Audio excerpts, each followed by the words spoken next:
En la palabra de Dios nosotros encontramos un ejemplo que se ha dado para nosotros, en lo cual es llevado a cabo por un grupo de hermanos bereanos. En el libro de Hechos, capítulo 17, versículo del 10 y 11, se nos dice lo siguiente: inmediatamente los hermanos enviaron de noche a Pablo y a Silas hasta Berea, y ellos, habiendo llegado, entraron en la sinagoga de los judíos, y estos eran más nobles que los que estaban en Tesalónica, pues recibieron la palabra con toda solicitud, escudriñando cada día las Escrituras para ver si estas cosas eran así.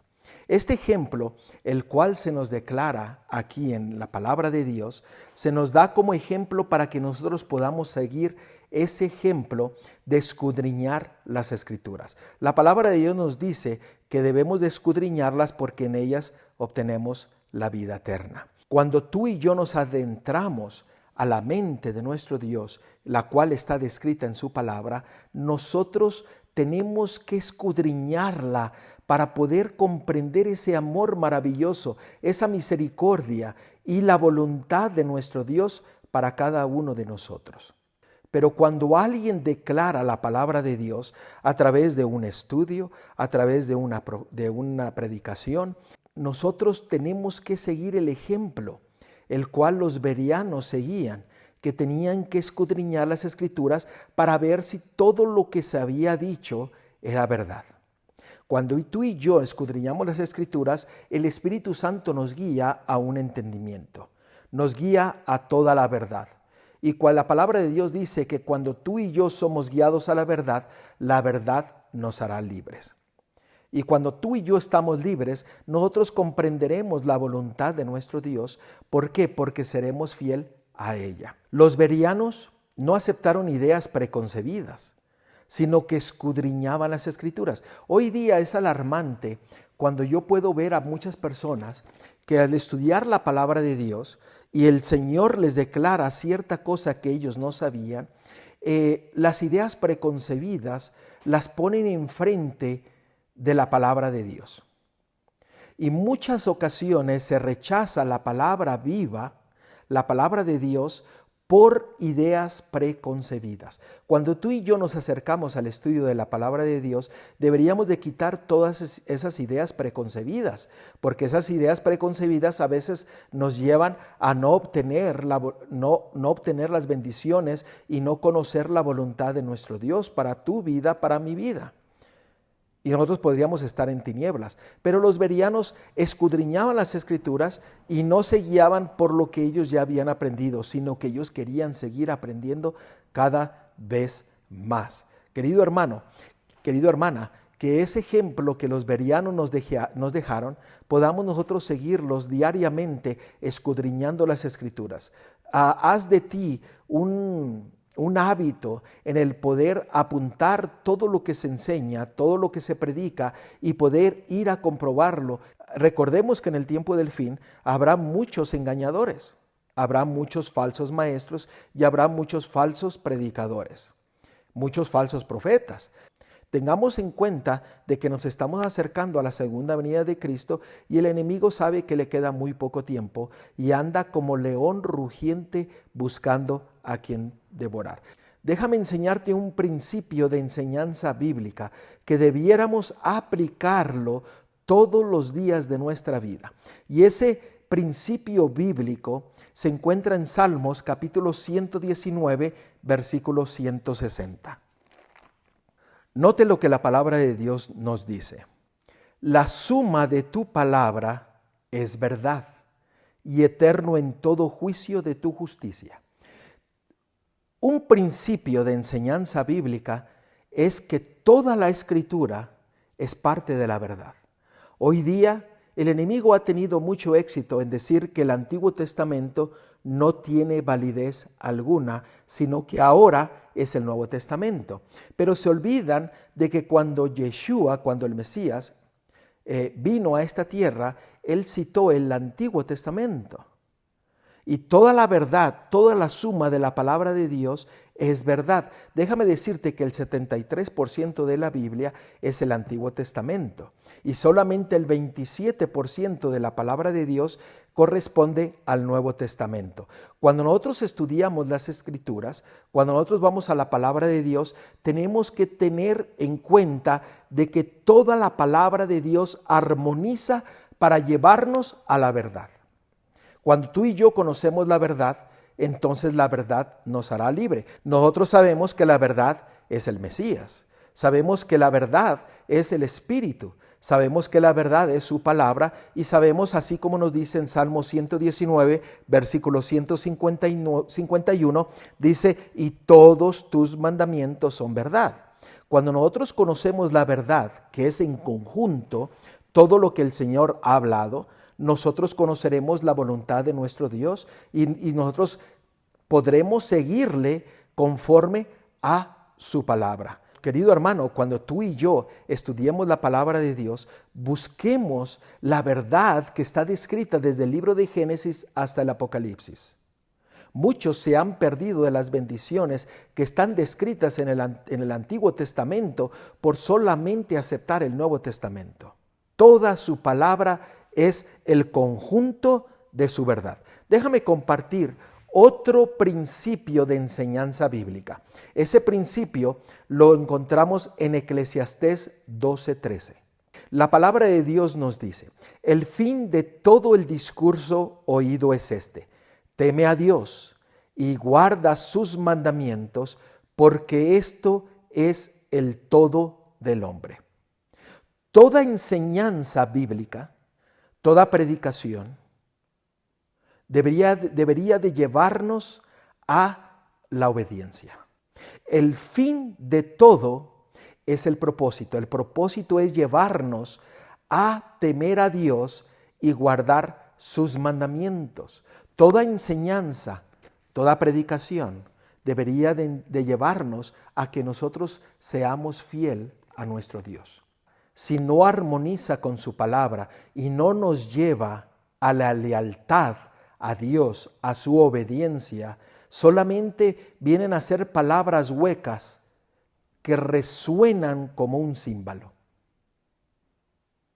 Yo no lo digo yo, porque todo el fin de todo el discurso es este: teme a Dios y guarda sus mandamientos. El temor a Dios es interesante que nosotros lo veamos, y eso se encuentra en el libro de Proverbios, en el capítulo 8, en el versículo 13. Nota lo que la palabra de Dios dice lo que es el temor. En la palabra original, el temor también conlleva un significado de reverencia. La reverencia quiere decir que también hay una lealtad y una obediencia ante las cosas que se presentan. Pero nota lo que dice aquí, la descripción y el significado del temor a Dios. En el versículo 13 dice, el temor de Jehová es aborrecer el mal. El mal es el pecado, es la rebelión y es la iniquidad.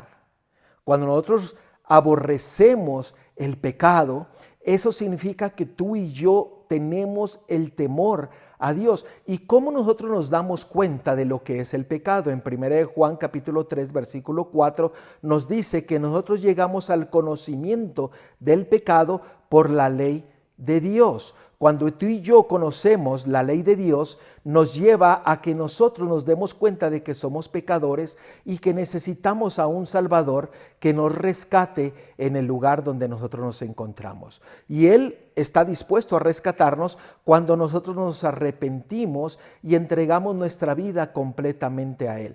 Él dio una promesa que se encuentra en Génesis capítulo 3 versículo 15, donde nos dice que Él pondrá enemistad entre la serpiente y nosotros. Eso quiere decir que Él pondrá en nosotros el rechazo al pecado, el odio al pecado.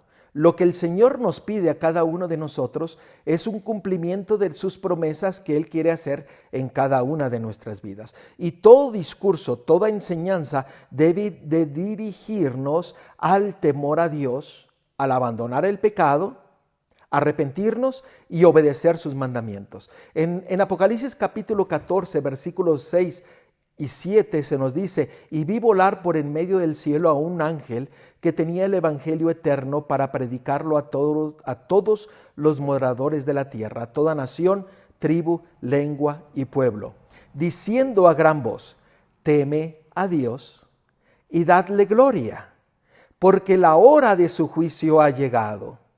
Y adorad a aquel que hizo el cielo, la tierra, la mar y todas las cosas. Querido hermano, el mensaje que Dios tiene para nosotros es un mensaje de arrepentimiento. Es un mensaje para que tú y yo abandonemos la vida de pecado, que vayamos a Él, recibamos su perdón, su justicia, su gracia, y que nosotros podamos ser fiel a Él ante todas las cosas. Por eso todo aquel que enseña la palabra de Dios, si no enseña y no te lleva al arrepentimiento y no te lleva a la obediencia, a la lealtad a Dios, no está predicando conforme a la voluntad de nuestro Dios. Déjame compartir otro principio de enseñanza bíblico, y este se encuentra en Efesios 2:20. Edificados sobre el fundamento de los apóstoles y profetas, siendo la principal piedra del ángulo nuestro Mesías mismo. ¿Qué quiere decir esto? Que los apóstoles y los profetas, el Antiguo Testamento y el Nuevo Testamento, es el fundamento que nuestro Dios nos ha dado para que nosotros podamos confiar plenamente en su palabra. El Antiguo Testamento sigue vigente, no como muchos lo expresan y lo predican. El Antiguo Testamento va en unión con el Nuevo Testamento para que nosotros podamos entender el amor y la misericordia de nuestro Dios. Sigue diciendo en el versículo 21, dice: en quien todo el edificio, bien coordinado, va creciendo para ser un templo santo en el Señor. Tú sabes qué es el templo santo. Tú sabes qué es el templo. El templo es vuestro cuerpo. La palabra de Dios dice: ¿o no sabéis que vuestro cuerpo es templo de qué? ¿Del Espíritu Santo? Cuando nosotros nos afianzamos a toda su palabra, nuestro cuerpo, el templo del Espíritu Santo, está bien coordinado. ¿Por qué?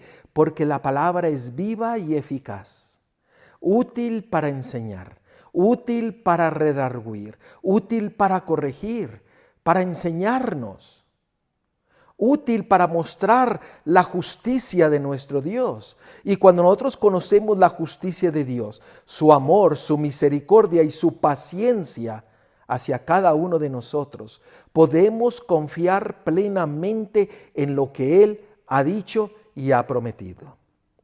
Por eso toda enseñanza debe de estar basada en los apóstoles y en los profetas. No se puede desechar algo que el Señor ya ha declarado, porque el Señor mismo dice que aquel que quite o que ponga será un anatema, será maldito. Tengamos cuidado en ser selectivos y solamente escoger lo que nos gusta o lo que nos conviene. Obtengamos todos los beneficios de la palabra de Dios. La palabra de Dios es poder, es victoria, es esperanza, es gozo. Y mi querido hermano, cuando tú te adentras a la palabra de Dios, obtienes todo su carácter de nuestro Salvador: amor, gozo, paz, paciencia, benignidad, bondad, fe, mansedumbre y templanza. Querido hermano, escudriñemos su Escritura, porque en ella encontramos la vida eterna, en ella encontramos a nuestro Salvador, en ella le conocemos. En ella nosotros encontramos todo lo que el cielo desea darnos a cada uno de nosotros. Déjame mostrarte otro principio de la enseñanza bíblica. Y esto se encuentra en Juan capítulo 14, versículo 6. El Mesías le dijo: yo soy el camino y la verdad y la vida. Nadie viene al Padre sino por mí. Tenemos que tener en cuenta de que nuestro Mesías, Cristo, es el que nos brinda la correcta interpretación de la Torá. Es aquel que nos lleva a toda verdad. Y Él ha dejado su Espíritu para que seamos guiados a toda la verdad. Cuando el Espíritu de Cristo mora en nosotros, Él es nuestro intérprete. Él es el que nos enseña nuestro camino. La palabra de Dios dice que si tú y yo estamos siguiendo un camino equivocado, el Señor enderezará nuestros pasos para que nosotros podamos seguirle a Él. Porque Él es el camino, la verdad y la vida. Quiero que notes algo. Él no dijo yo tengo el camino. Él no dijo yo tengo la verdad. Él no dijo yo tengo la vida. Él dijo yo soy. Para que tú vayas y lo tomes. Para que tú lo hagas y permitas que Él pueda entrar y tomar posesión de tu vida. Para que tu vida pueda ser dirigida en toda la verdad. Para que tu vida pueda ser dirigida a toda la voluntad de nuestro Dios que está descrita en su palabra. Estos principios bíblicos que la palabra de Dios nos enseña y que debemos de prestar atención en todo momento, es para salvaguardarnos de los ataques del enemigo. Cuando tú y yo entendemos la voluntad de Dios, nosotros comprenderemos su carácter y su grande amor y estaremos del lado de la verdad, y la verdad nos hará libres, y la verdad nos llevará a estar unidos en nuestro Salvador. Querido hermano, aplica estos principios de enseñanza bíblica en tu diario vivir, porque así encontrarás la vida eterna. Esfuérzate y sé valiente. Shalom.